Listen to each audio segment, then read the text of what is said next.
What's up, peeps? Now, as I'm sure most of you already know, Capcom dropped their Resident Evil Village showcase earlier this week, showing off a brand new story trailer, an exclusive first look at some gameplay footage, and announcing the PlayStation 5 exclusive demo titled Maiden, which is available to play right now.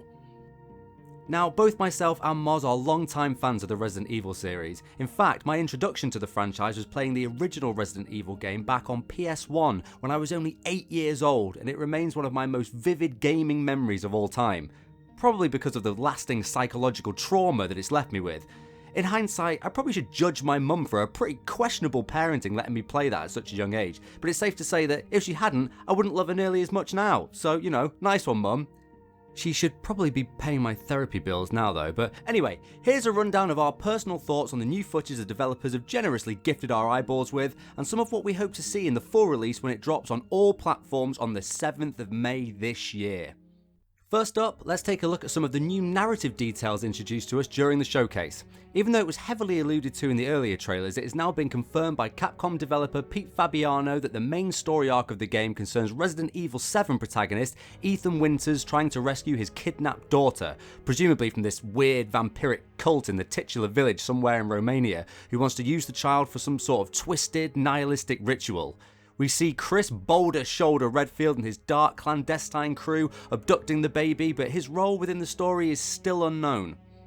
Whether he is working on behalf of the village's cult-like organisation, or even the Resident Evil 7 bad guys The Connection, or another entity altogether, it is clear that there is some link between the Connection's mould experimentation on infant girls in Resident Evil 7 and Ethan's daughter in Resident Evil Village. Naturally, with Mia being infected by Evelyn's mould and being the mother of Ethan's child, their daughter clearly possesses some genetic potential that appeals to the cult of the village. Is his daughter part of the next evolutionary stage of the mould, perhaps after this ritual is completed? Are the village cult and the Connection affiliated, or is it a case that the cult's motivations are purely religious and ritualistic and the connections are purely scientific? In that case, maybe they are both vying for Ethan's daughter to serve their own nefarious purpose, and they're in direct conflict with each other. Oh my god, there's so many fucking questions, it's giving me a headache, like. At the end of the story trailer, we get another glimpse of that insignia from the previous developer video. This seems to resemble both a pretty messed up looking fetus and some sort of mandrake root, which was commonly used in occult practices in Baltic and Romanian folklore. I don't know what would be worse, having to give birth to whatever that thing is, or having to listen to this noisy little shit. You pull it sharply up out of the box! When I first saw they were going down this gothic fairy tale route with werewolves and vampires, I thought, okay, this does look like an awesome game, but it doesn't look or feel anything like Resident Evil. The series as a whole had gone astray until Resident Evil 7 brought back a lot of the classic features that the series had lacked in 5 and 6, and I feared that they might undo all that hard work by going completely rogue again in Village. But seeing this new footage, colour me intrigued, because if they can successfully assimilate some of the freaky, otherworldly evils from Baltic folklore and Slavic paganism into the ongoing Resident Evil saga, it could be a masterpiece. So, speaking of vampires and werewolves, let's look at the enemies in the game. Already there seemed to be a lot more enemy variety than there was in the previous game, which is a breath of ice-cold, wintry fresh air to me. The moulded, although they were scary initially, became tiresome very quickly in Resident Evil 7, and the introduction of more humanoid, zombie-like enemies is exactly what a new entry in the series was crying out for. We see Ethan popping off a few rounds into a sword-wielding, dishevelled-looking tosser and demonstrating the game's blocking system. This was obviously already a feature in Resident Evil 7, but it appears that there is now a melee addition to this mechanic whereby Ethan can block an incoming strike and counter, in this case with a pistol whip to the enemy's face and then booting them away to create distance, just like Leon did in Resident Evil 4, but without the ridiculous Jean-Claude Van Damme martial arts prowess. I assume that this counter only happens occasionally, or maybe as a reward for a perfectly timed parry to an incoming blow. These particular enemies could well be leftover scraps from the Lady Vampire's buffet. We know that they are only interested in female victims for their rituals and their other dark practices, as were the Connection in Resident Evil 7 by the way, so I can only assume that these male victims are nothing more than a passing snack who have since been left to wander the bowels of the castle for eternity as anemic, undead bastard men.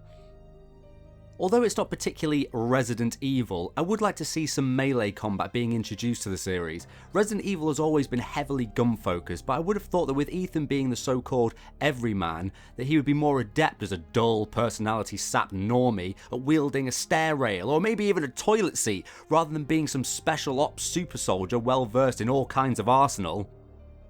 The only pretty weak explanation for this would be that Mia has imparted some of her badass espionage skills onto Ethan in case he ever needed them to help protect her and their daughter from any shifty organisations. Well, whole lot of good that did, mate. You royally fucked that up. Hey, you know you fucked up, right? Yeah, you fucked up. You know what I'm saying?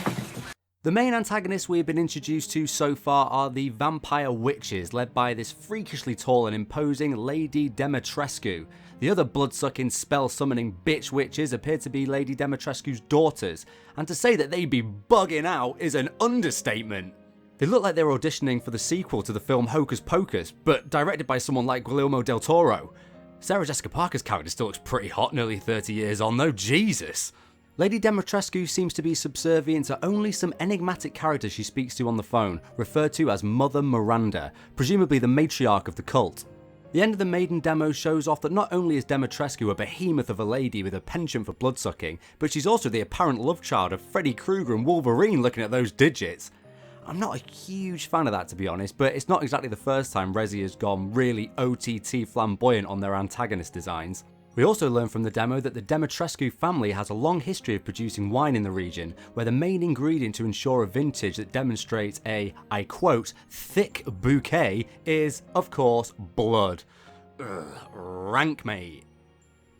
The only in-game footage we are privy to of the witches is when one materialises out of the wall as a swarm of insects, very Marguerite Baker, that easily infiltrate Ethan's body and burst out of his hand. In the same vein as Mr. X, Nemesis and Jack Baker, I get the impression that the witches will be an ever-present threat that stalk Ethan as he explores the castle's interior, never giving the player a sense of security. And although that's terrible for my heart condition and for my sanity, it's hard to argue that the omnipresent tension and fear that this mechanic facilitates is terrifyingly effective. Hopefully it will be a kind of fight or flight type scenario where you can either flee and evade the witches or stand and fight them, and if successful in taking them down, maybe earn some extra rewards like with Nemesis in Resident Evil 3. The gameplay trailer also shows us a bit more in-game footage of the werewolf enemies and their big fat hammer-wielding pube-faced daddy-o. I think the werewolves will probably be Village's equivalent of the classic Resident Evil hunters due to their speed, stature and aggression, but possibly even more formidable if they hunt in packs like they are shown in the trailer. Another character who we were teased with in the previous trailer was Village's equivalent of Resident Evil 4 favourite, the Merchant, who is revealed to be called the Duke in this game. And by the Duke, I think they mean the Grand Old Duke of Pork. Jesus Christ. I mean, I know we're all still carrying a little bit of extra belly fat since Christmas, but this dude's next level. He looks like a cross between Jabba the Hutt and Danny DeVito's Penguin from Batman fucking Returns. Like the Merchant in Resident Evil 4, the Duke will sell you various forms of items and weapons to help you along your way, as well as purchasing loot and other weapons from you that you have salvaged from the world as well. Personally, if I was Ethan, I'd call off the search for my missing daughter the second I met this tubster because it's blatantly obvious that Ethan's daughter is stuffed down the Duke's pants. I mean, look at that!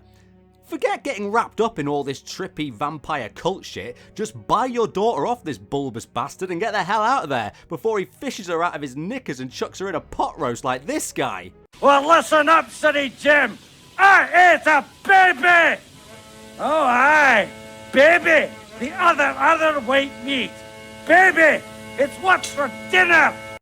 It's impossible to watch this new footage and not marvel at the visuals that Capcom have created here. Demonstrating the power of the RE engine, the environments look absolutely stunning. The 24-karat gold that shimmers off the walls and the furnishings, and the grand chandelier in the main entrance hall screams opulence.